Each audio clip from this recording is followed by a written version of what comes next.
Bueno, pues ha pasado ya casi una semana de la sentencia de 3 de marzo de 2020 del Tribunal Europeo sobre el IRPH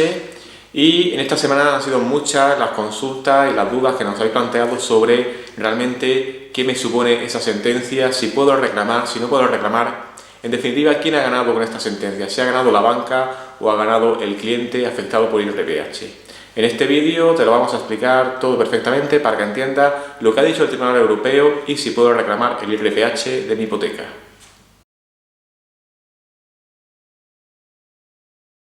Lo primero que tenemos que tener claro es que la sentencia no anula el IRPH. Por eso los bancos se apresuraron a sacar comunicados indicando que habían ganado, que el Tribunal Europeo les daba la razón y que el IRPH era legal.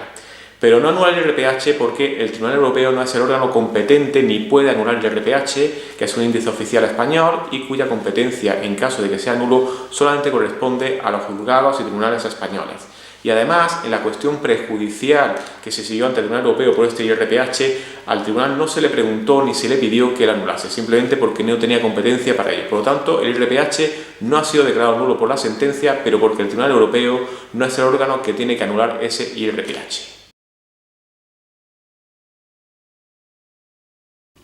Bueno, entonces, ¿qué es lo que ha dicho el Tribunal Europeo?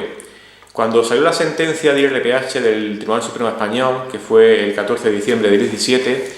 el Tribunal Supremo lo que vino a decir es que el IRPH era un índice hipotecario oficial y como tal índice hipotecario no está sometido al control de abusividad. Es decir, que los juzgados y tribunales españoles no podían valorar en un juicio si al cliente se le había dado información o no suficiente sobre el IRPH porque era una cláusula legal establecida en una normativa y publicada en el BOE y por lo tanto no podía ser sometida a ese control de abusividad. Pues bien, ahora el Tribunal de Justicia de la Unión Europea echa a la lona toda esta argumentación del Tribunal Supremo de inicio y ya dice que el hecho de que sea un índice oficial no impide que esté sometida al control de abusividad y que por lo tanto los juzgados y tribunales españoles deben valorar en cada caso en concreto si la cláusula es o no abusiva. ¿Esto qué supone? Pues que el que tenga IRPH que hasta esta fecha, 3 de marzo, no podía presentar demanda en el juzgado simplemente porque el juzgado no iba a valorar si era abusivo o no, porque el Supremo había dicho que no se podía valorar, ya esa argumentación se ha echado por tierra completamente y por lo tanto tiene las puertas completamente abiertas para presentar una demanda para que un juez español valore si su IRPH es o no abusivo.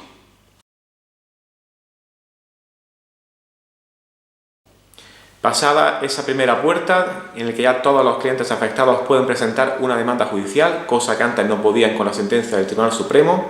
ahora pasamos a la segunda cuestión. El Tribunal Europeo nos indica que para valorar el carácter abusivo de una cláusula, en este caso del IRPH,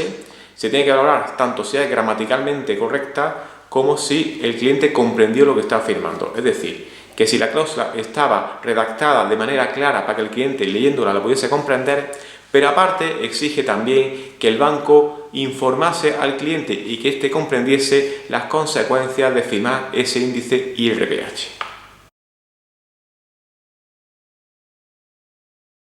El Tribunal Europeo nos dice dos parámetros que tenemos que tener en cuenta para ver si la información que se le da al cliente supone o no la posible nulidad del IRPH. En primer lugar, al cliente se le tiene que haber explicado el método de cálculo del IRPH. Nosotros en particular consideramos que al cliente se tiene que haber explicado que sobre el IRPH tenía especial influencia en su fijación los bancos porque se toma a partir de datos que los propios bancos dan al Banco de España. Y en segundo lugar, y nos dice el Tribunal Europeo, se exige que al cliente se hubiese dado una evolución del tipo de interés IRPH en los 2 últimos años antes de la firma de la hipoteca. Es decir, el banco tendría que haber dado gráficos al cliente para que supiese qué tipo de porcentaje estaba el IRPH para que se hiciese una idea del tipo de interés que iba a pagar en su hipoteca. Esos son los dos parámetros que nos dice expresamente la sentencia, explicación de cómo se calcula el IRPH y evolución histórica a los 2 años anteriores a la firma de la hipoteca del índice IRPH. Pero también deja abierta la posibilidad de que los propios juzgados y tribunales españoles valoren todas y cada una de las circunstancias en cada caso para comprobar si la información que se le dio al cliente fue o no suficiente. Nosotros entendemos que será especialmente relevante saber si cuando se firmó la hipoteca al cliente se le informó no solamente de cuánto había estado el IRPH en el pasado, sino de la evolución que había prevista en el futuro de este índice hipotecario, información que tenían todos los bancos, si al cliente se le informó de que aparte del IRPH hay otros índices hipotecarios mucho más beneficiosos para el cliente, como por ejemplo el Euribor, y en particular si al cliente se le hicieron comparaciones de lo que iba a pagar con el IRPH y lo que hubiese pagado en caso de tener Euribor, para que el cliente pudiese valorar una vía y otra y por tanto firmar totalmente en consecuencia la hipoteca que estaba pidiendo a la entidad bancaria. Entendemos que esos son los parámetros que ahora las sentencias van a valorar en todos los casos de afectados de IRPH. Anulado el IRPH, ahora se plantea qué sucede ahora, qué pasa, qué tipo de interés tengo que pagar, qué consecuencias tiene esa nulidad del IRPH. La primera consecuencia nos la dice el propio Tribunal Europeo en la misma sentencia. Una cláusula que es nula se expulsa automáticamente del contrato. El contrato queda sin esa cláusula nula. Claro, aquí se nos plantea qué sucede entonces con mi tipo de interés. Si no tengo IRPH, ¿qué voy a pagar? ¿Voy a pagar Euribor? ¿No voy a pagar nada? ¿Por cuál se me sustituye? Aquí los bancos, cuando se da la sentencia, se apresuraron a indicar no solamente que habían ganado la sentencia del IRPH, cosa que vemos que es totalmente incierta, sino que en el caso de que a un juez español se le ocurriese anular el IRPH cajas o el IRPH bancos, la sentencia europea ha dicho que se tiene que sustituir por el IRPH entidades. Bien, eso no es lo que ha dicho la sentencia europea. La sentencia europea dice que la cláusula nula, en este caso el IRPH, debe ser expulsada del contrato. Y si el contrato puede subsistir sin esa cláusula, se mantiene el contrato íntegro sin esa cláusula. Aquí estamos ante un contrato de préstamo que por propia definición del 1740 del Código Civil permite mantener un préstamo gratuito. Los préstamos pueden ser onerosos, con pago de intereses o gratuitos. Y por lo tanto el hecho de que el IRPH sea expulsado del contrato por ser abusivo, por haber sido declarado nulo por una sentencia judicial, no impide que el resto del contrato, el resto del préstamo se mantenga. Cosa que es perfectamente viable aquí y por lo tanto no hay que sustituirlo por ningún tipo de índice. El cliente quedaría exclusivamente obligado a devolver al banco el capital principal prestado por el mismo a la firma de la hipoteca.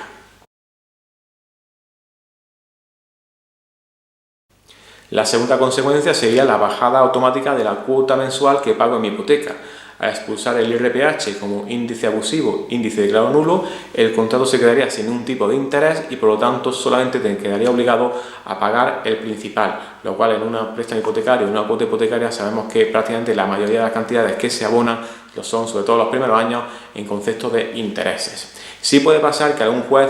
anule el IRPH y modere esta sanción indicando de que, bueno, aunque el préstamo quede sin interés, entiende que esto es demasiado y que lo sustituya directamente por Euribor. Aún así, estando el Euribor ahora mismo en negativo y el IRPH casi en el 2%, la bajada de cuota va a ser muy significativa para el cliente afectado por el IRPH que logre la nulidad en una sentencia judicial.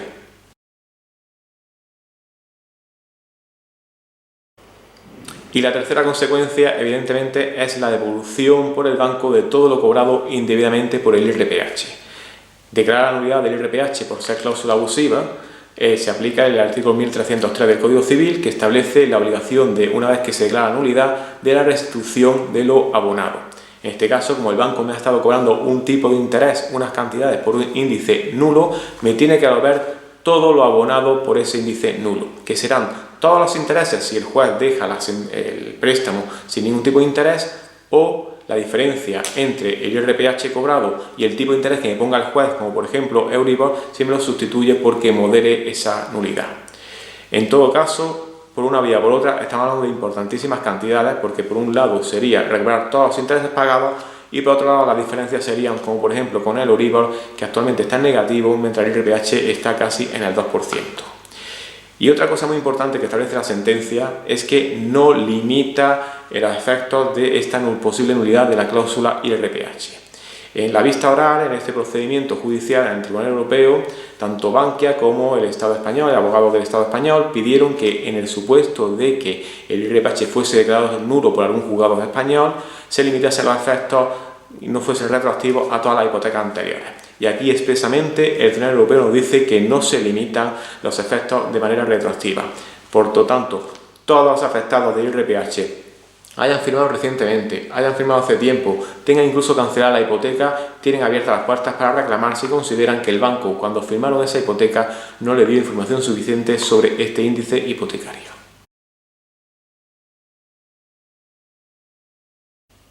En conclusión, la sentencia europea no anula el IRPH, pero simplemente porque no lo puede anular, porque no es competencia del Tribunal Europeo anular este índice, ni tampoco se le pidió que en ese proceso judicial que lo anulase. En segundo lugar, la sentencia lo que sí hace es echar por tierra el criterio del Tribunal Supremo Español sobre que los jueces españoles no pueden valorar la posible abusividad del índice IRPH, y la sentencia europea nos dice que sí lo pueden entrar en valorar y ver qué tipo de información se le dio al cliente. En tercer lugar, la sentencia europea nos dice al menos dos parámetros que tenemos que tener en cuenta para ver si el cliente fue informado o no debidamente de ese índice IRPH. Uno es cómo se calculó este índice, y en segundo lugar, si el banco le dio o no información al cliente sobre el porcentaje de ese índice y la evolución que había tenido en los 2 años anteriores a la firma de préstamo hipotecario. Y las consecuencias, si no se superan estos parámetros, no son otras que la nulidad del IRPH, la expulsión del contrato dado su carácter abusivo, el que quede el contrato sin ningún tipo de interés, o si el juez lo modera con un tipo de interés mucho más bajo que el IRPH, la evolución de las cantidades abonadas por el cliente desde el inicio del préstamo hipotecario y la bajada significativa de la cuota hipotecaria. La práctica nos enseña que la gran mayoría de clientes afectados por el IRPH, que habéis firmado hipotecas por el IRPH, cuando firmasteis no se dio ningún tipo de información, no se explicó cómo se calculaba el IRPH y no se dio información del porcentaje que era el IRPH en ese momento y la evolución que había tenido en los 2 años anteriores. Con lo cual, en principio, la gran mayoría de personas que procedan a la reclamación deberían tener las puertas abiertas y debería declararse nulo el IRPH por un juzgado español. Por esto, desde aquí os animamos a todos aquellos que entendáis que el banco, cuando firmasteis la hipoteca con IRPH, no os informó de estas características de este índice hipotecario, iniciar el proceso de reclamación judicial para obtener la nulidad de este índice, la bajada de vuestra cuota hipotecaria y recuperar todo vuestro dinero. Ya sabéis que desde labogadencasa.com tenemos abiertas todas las vías, nuestra página web, nuestro correo electrónico y nuestras redes sociales, para que todo aquel que quiera que le hagamos un estudio completamente gratuito de su IRPH y el cálculo de las cantidades que el banco le tiene que devolver, nos pasáis la hipoteca, os miramos vuestro IRPH, os hacemos el cálculo y además os miramos el resto de cláusulas abusivas que podéis tener en vuestro préstamo hipotecario, como los gastos de hipoteca, vencimiento anticipado, interés de demora, comisiones de recobro en general. Os hacemos un estudio completo de la hipoteca. Nos mandáis la hipoteca al correo electrónico y un nuevo especialista se pondrá en contacto con vosotros para indicar los pasos a seguir si queréis iniciar la renovación de nulidad de este IRPH, renovación en la que vemos que el Tribunal Europeo ha abierto completamente las puertas a los afectados a recuperar todo su dinero y conseguir la nulidad de este índice hipotecario que se ha demostrado que es abusivo por falta de información de las entidades bancarias.